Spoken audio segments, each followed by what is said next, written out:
Hey guys, welcome back to Money is Blind podcast. I am Prasoon. This is the show where blind and visually impaired persons can learn how to launch their own business and make it successful and make it a profitable one. I am legally blind and I have been doing it for the last 6 years now.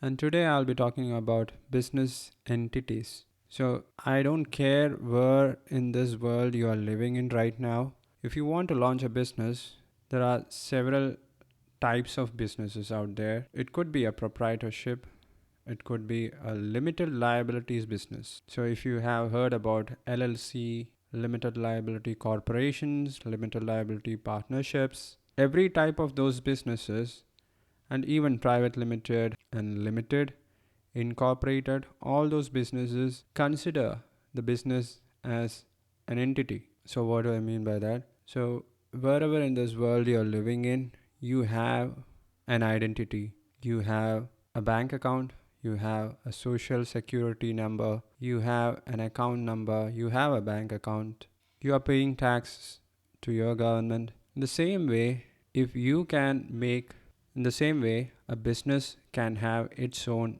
identity. It can have its own bank account. It can have its own legal papers. So once you launch a business as a separate legal entity, then everything is limited. It means all the assets that you buy for the business, they are not yours. They are the sole property of the business. Of course, you will be entitled to handle those assets in the name of that business. If you are the director, if you are the shareholder, you can take care of all those assets and use it for the growth of business. And it's the same for liabilities. So if you go bankrupt, if the business doesn't turn profitable, it's not your fault. The business goes bankrupt.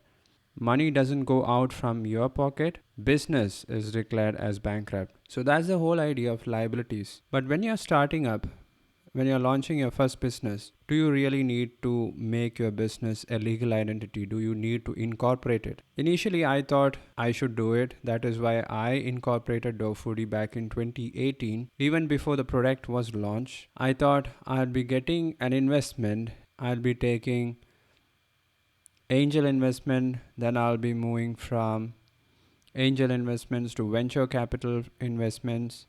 There will be so many fundraising rounds, and that was the dream, but it was a pipe dream.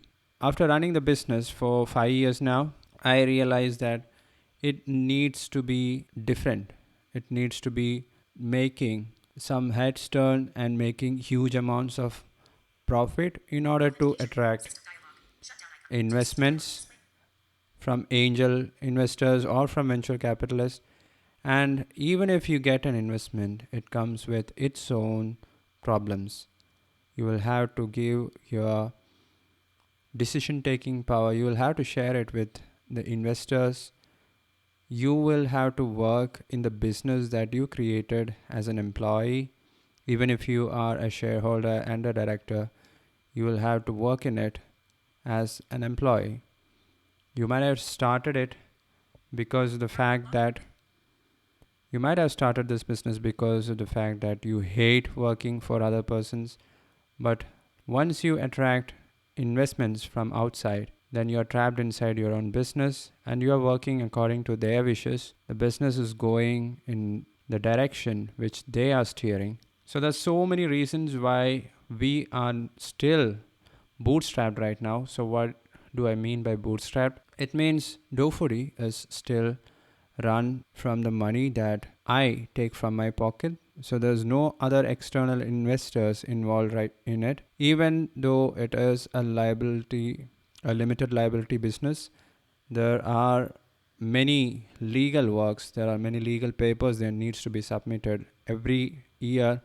Audit has to be done. It has to be uploaded to the Ministry of Corporate Affairs. There are so many legal entities and formalities which needs to be taken care of by a chartered accountant, a company secretary. So it could be a huge expense if you are just starting out. So in case of an online business, unless you are considering starting an e-commerce store or making your own product or selling your own product, I would suggest you to start with just a proprietorship business. So that means liability is upon you. This company is you. Assets are yours. Liability is also yours. So it once the business starts getting funds above and beyond what you expected initially, at that time you can consider incorporating it, making your business into a limited liability business. Incorporate it, make it a private limited or any that sort of business. So it is a tedious process. It involves so many papers. You will have to trademark your product or business name. And when it comes to websites, it's equally important to get all the domains, subdomains like .com, .org, .in. All those domains you will have to buy because fraudulent activities can happen in the internet, and it does happen very often. So that's my take on incorporating your business.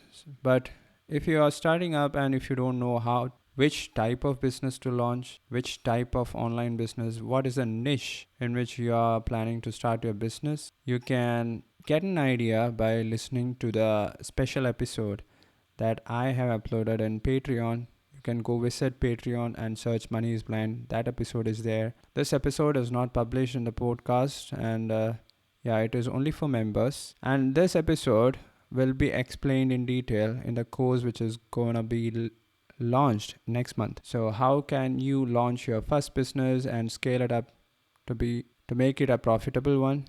That's the course. It is an online course. It will be an audio only course, and you can pre-book that course by visiting moneyisblind.com, and you can find courses in the menu bar. Submit your email address, name, and I'll send you out the details of that course. If you pre-book now, you will get some discounts and some free gifts as well. So on that note, I'm signing off. Talk to you guys tomorrow, and remember, money is blind.